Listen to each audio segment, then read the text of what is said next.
Ito yung natin guys, yung gulay pichay. Yan. Sinabawang isda. Ay po. Yan. Okra.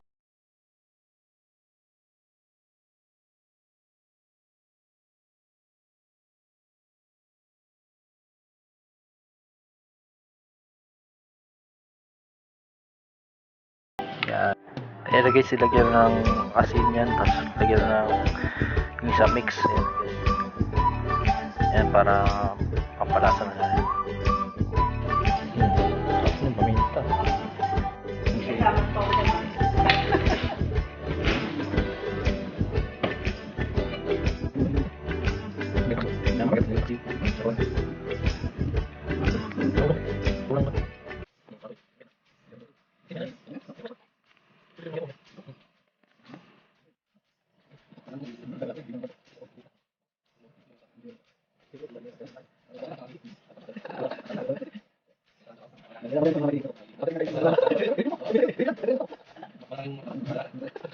Yan mga karis, luto na siya.